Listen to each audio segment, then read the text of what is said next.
Okay, so the last time I did my sourdough, I did a couple of things a little bit differently, and I want to show you what I did. Now this part I did exactly the same. What you see here is 8 ounces of my levain starter, and that is the same levain starter I've been using for all my bread. I've got 8 ounces of flour, I've got 8 ounces of water, okay? And I'm going to just mix the three up. So 8 ounces of my levain starter, which means I took my chef out. I mixed it with 6 ounces of flour, and I let it sit overnight, about 10, 12 hours. And that rose, and that made this nice, lively levain starter. I'm gonna add water and flour, equal parts, and I'm gonna let that sit for 24 hours, but here's the trick. I'm not gonna leave it out at room temperature for 24 hours. I'm gonna leave it out at room temperature for maybe 3 or 4 hours max. I'm gonna throw it in the fridge. And then tomorrow morning, I'm gonna start my sourdough dough with that mixture.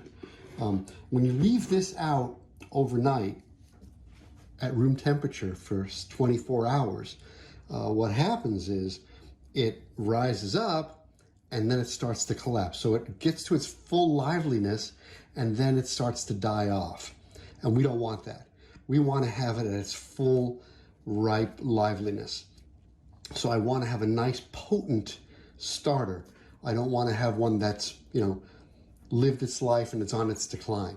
So that's step number one. That, I believe, is the trick number one to why my sourdough rose extra nice this last time. And the next trick is going to be when we finally mix the dough. Okay, so as you can see inside here, this is just the levain starter and the water. You see how nice it's all blended. And now I'm going to add the flour. So it's equal parts. 8 ounces levain starter, 8 ounces of flour, 8 ounces of water. I know a lot of these guys on the internet, they do grams. And maybe I will translate all this to grams. Maybe it's easier to do the math when you do it metric.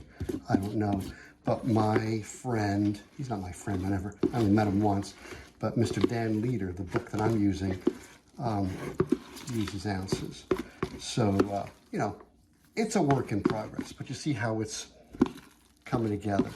And this is going to be my poolish. This is the poolish for my sourdough. And, the danger of letting the poolish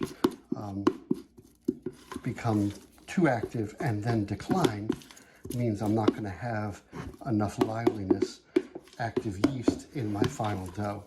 But you see my poolish, how it looks. And we're just going to let that sit for a few hours at room temperature. And then I'm going to throw it in the fridge so that it doesn't overdevelop. Notice what else I did here. I put a rubber band around the container right at the level of the poolish. And this is when I first mixed it, okay? And we're gonna watch that level change. But there is our starting position.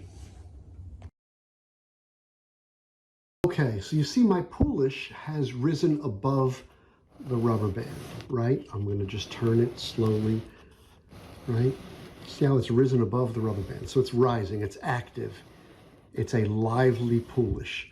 And this has been about 2 hours. So now I'm going to stick it in the fridge because I want it to mature and ripen, but I don't want it to exhaust itself. So I'm going to throw it in the fridge, and then tomorrow morning, we're going to make the sourdough, the actual dough. All right. So here are some really cool differences in the way I'm processing my sourdough. Notice that I am way above my line, but if you look inside, I don't know if you can see that. You know what? Let me just dismount this camera and bring you in there. So you see how there's actually a bubble above. When I used to make this poolish, I would let it sit 24 hours at room temperature, and it would rise up, and then by the time I used it, it started to collapse, okay? But this time, I, made the poolish, left it out for a couple of hours, and threw it in the fridge. So now you see it's a more active, lively poolish. Okay, so that's probably the biggest reason why my sourdough rose bigger the last time. But here's the other thing that I'm doing different. I'm doing two things differently. And then I saw a bunch of guys making sourdough on the internet, and they all seem to not work their dough as hard. Okay, so that's difference number one. My poolish is much more lively. Difference number two is I'm going to start putting things together in a different order. So here I've got 16 ounces of water. I'm still using the bread alone recipe. I'm following the exact recipe from bread alone. I'm not changing my proportions. This is a tablespoon of sea salt. Okay, so now instead of mixing the water with the poolish and then adding some flour, adding some salt, what I'm going to do now is just get that salt dissolved. Okay, and once the salt is dissolved, I'm not going to put the poolish in here until the very end. What I'm going to do next, it's not fully dissolved yet. What I'm going to do next is start adding the flour. Now I've got 28 ounces of flour here. So I'm going to add a little flour at a time, get a slurry going, and then add more flour. And the reason for this is, so now by the time I add my poolish to the dough, all the salt has been distributed in the flour, but that also means that I'm not going to have a high concentration of salt acting on the yeast. And those two things, aside from how I'm going to handle the dough a little bit more delicately, I think are the critical differences in why my sourdough rose much fluffier the last time than it did the time prior. I believe those are the two big differences. So we're going to find out. In a little while, I'm going to show you what the dough looks like, because I'm not going to bore you with this whole process. But once I show you how the dough looks and how it feels, and then the rising process, and then the last difference that is really cool is I'm going to proof the loaf overnight in the fridge. See how I've got a lot of lumps in there, but you see how nice that looks. Now it's time to add more flour. So I'm going to proof the loaves overnight in the fridge, and then I'm going to bake them tomorrow morning. So that overnight proofing in the fridge is going to make them rise very slow, and it's going to add an extra day of fermentation, which is going to add a little more flavor to the loaf. So to repeat, what I believe are the main differences in this process is, number one, I didn't leave the poolish out at room temperature overnight, which is giving me a livelier poolish. Number two, I'm not going to add the poolish to this whole mixture until the mixture is already mixed with the salt. So that means there's not going to be a high concentration of salt acting on my yeast.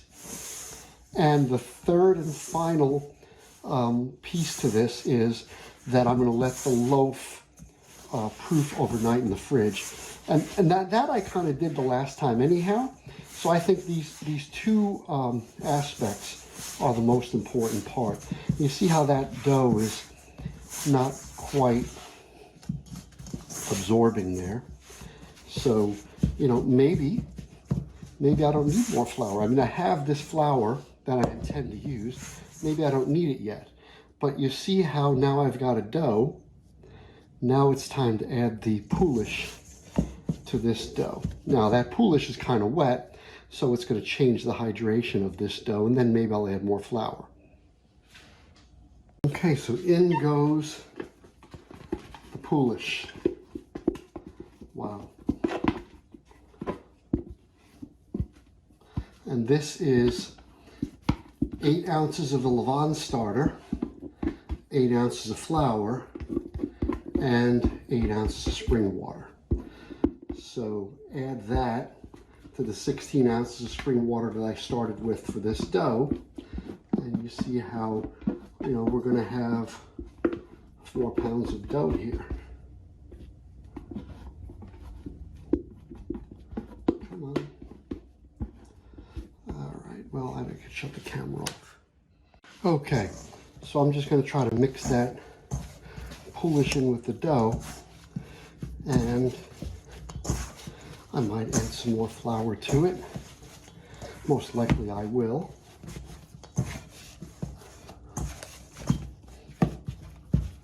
You see it's kind of sticky. And that's the other interesting thing here is, I'll put the rest of the flour in. We didn't want a sticky dough for the sourdough the first time I did it, but it seems to me that everybody else on the internet that's making these sourdough loaves have a more high hydration dough, so they are stickier. Now, I'm using less flour this time than I did in my first sourdough loaf, and maybe I'll turn this out on the bench. I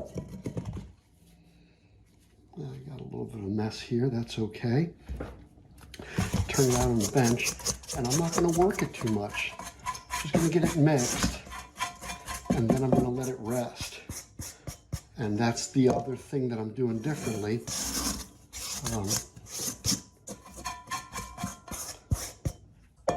I am not working the dough that hard. So see, I have a little bit of a mass here. I just want to get it all mixed together, but I don't want to work it all that hard. And what I can do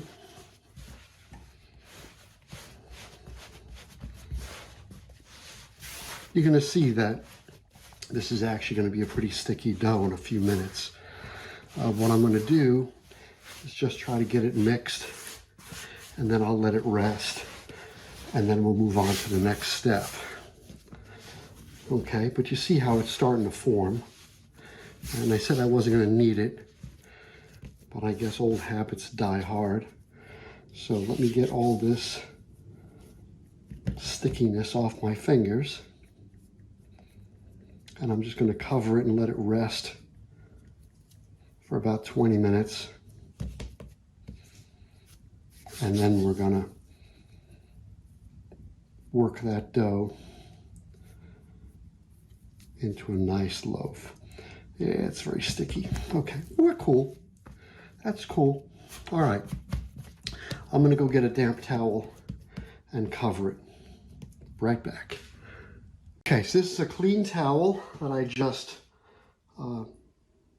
dipped in water, wrung it out, so it's very moist, it's damp. And I'm just going to put that on top, set a timer for 20 minutes, and I'll be back in 20 minutes. Okay, so it's been 20 minutes. See what the dough looks like. And I've wet my hands so it doesn't stick to my hands. See, it's a sticky dough.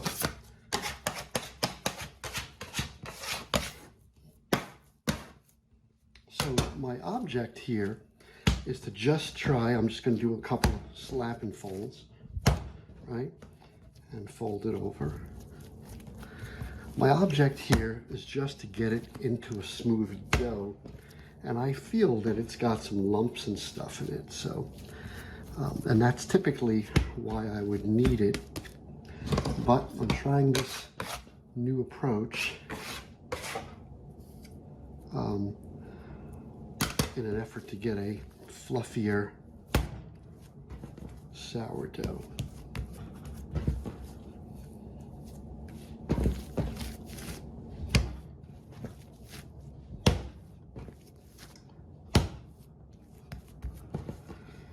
So, just gonna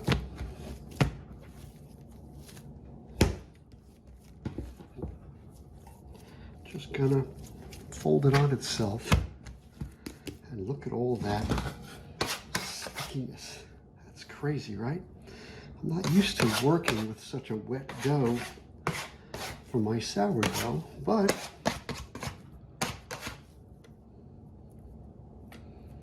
I'm gonna see what happens. Okay, one more fold. I'm gonna let it rest for another 30 minutes. So I'm just gonna try to stretch it.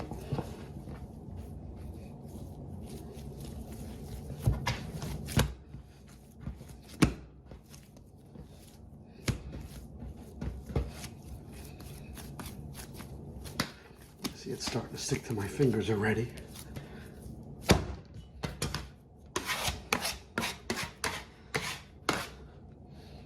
And I'm just going to let it rest. Cover it up, give it 30 minutes, see what it looks like. Okay, so the dough has rested a few times. It's still a very sticky dough. And I'm going to just weigh it before we start here. So I'm going to hit the tare button on that. And you see how it's sticking to the bench. But I'm going to now make a little ball out of it. So you see it is a nice pliable dough. My hands have a little oil on them. And I'm just going to pop it in that bowl. And it is 4 pounds, 3 ounces.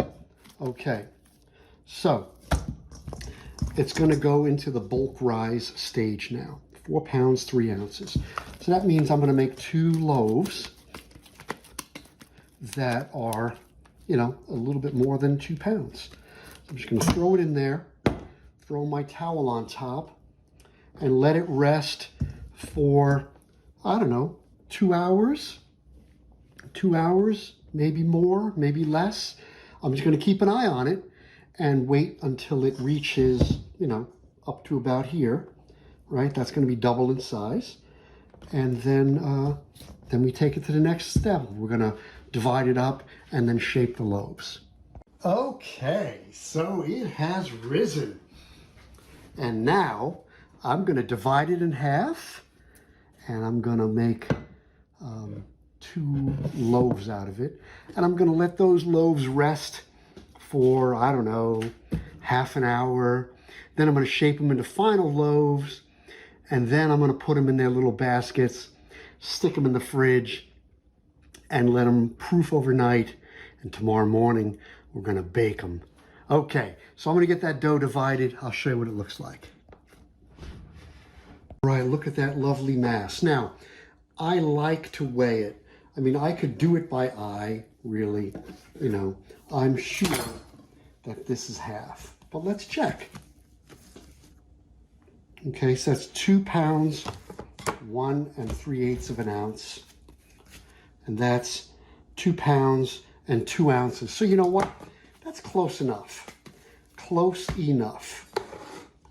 So I don't want to go too crazy with this. I just want to shape it into a ball.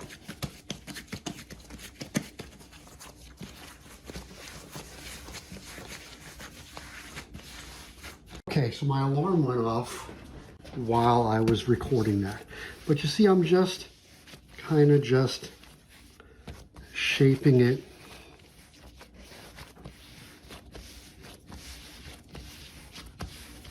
into the ball. Okay, so there's one. Here's the other one.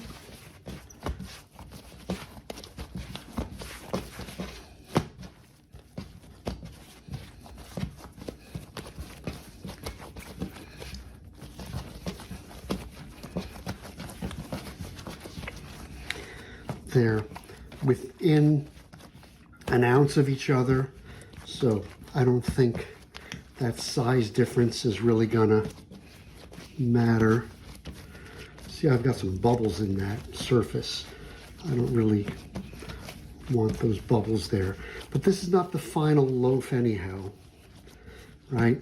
I'm just kind of, see how I tore it a little bit there? That's not cool. But that's okay, because we're not done yet. Right? We're not done yet.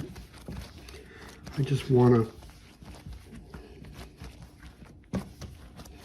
get it into a loaf. Okay. And now I'm going to let it relax. And then we're going to form them into their final loaves after. Let me cover them with a damp towel. Give them a half an hour, and then I'll form them into their final loaves. Okay, so they've rested. I'm going to put them top side down. I'm going to stretch them out a little bit, and then I'm going to fold it in, fold it in, fold it in, right? So I've got a nice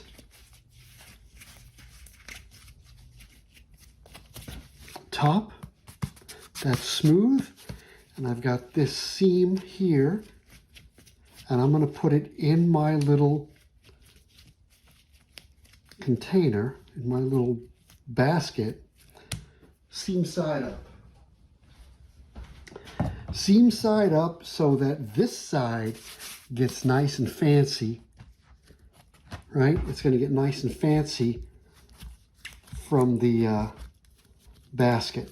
It's going to rest overnight in the fridge, right? And then that's going to go inside of a plastic bag. I'm going to put a little bit more flour on top so that it doesn't stick. That's it. There's my top. Flip it over. Just going to stretch it out a bit. And then fold it in.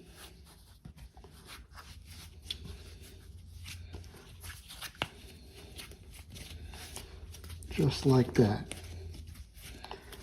Right? And I'm going to rest it overnight, seam side up. So tomorrow when I bake them, it's going to be smooth side up, seam side down, and it's going to have that fancy decoration. Right? That's it. There's my nice smooth side. It's going to go down. And now let me get a little bit more flour on top of those so they don't stick. And then into the fridge they go. Let's see so you can see this. I'm just getting flour all around so when that thing rises, it doesn't stick. And then it's going inside of this bag. Let's see if I can get that bag sealed. And into the fridge it goes. Nice. All right, here's loaf number 2. Just gonna get it all floured up on the top so that as it rises, it doesn't stick. And then it'll come out of that bowl nice and easy. And then into another bag, just like that.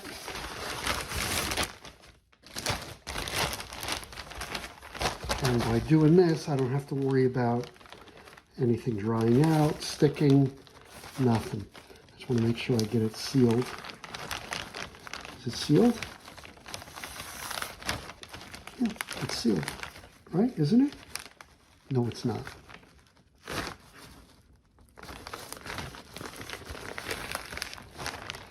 Now it's sealed. Good. Into the fridge it goes. Tomorrow we bake. Okay, so this loaf of sourdough rested in the fridge overnight, right? And this time I did it seam side up so that the nice part is on the bottom. It rose nicely. You can see that it's springs back a little bit, but not right away. I think it's going to be perfect. Let me get it flipped over onto this parchment paper. Okay, now you see I got that fancy design on it, which is going to be cool, right? This is probably going to be the fanciest sourdough loaf I've ever done. All right, well, Let's just get some of that excess flour off. We don't need it all on there. And then I'm going to score it and pop it in the Dutch oven. Alrighty. Let me stop that video. Alrighty. So I'm just going to do it right down the middle. Just like that. Okay? And then I'm going to pop it in the Dutch oven.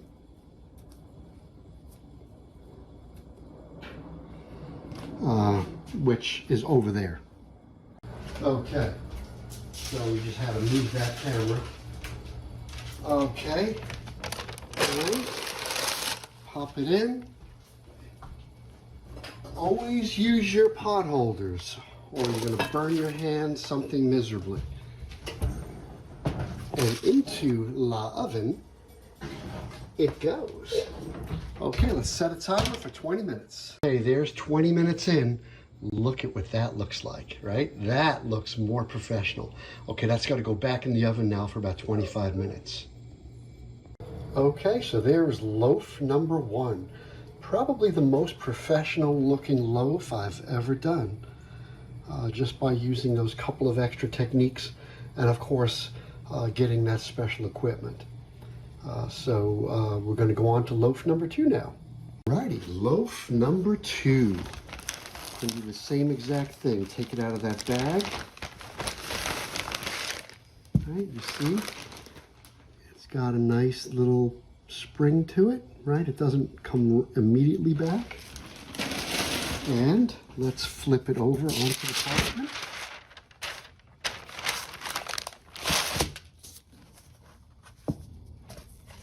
Sweet. And let's get some of that flour brushed off. I'm going to stop the video while I'm doing this.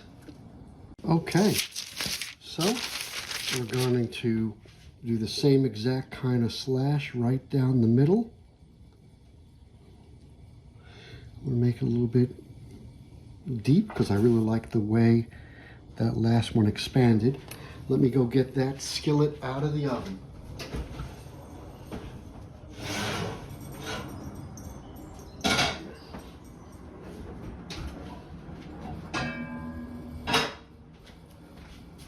Okay, it's going in. Okay, loaf number 1 and loaf number 2. I'm pretty happy with this.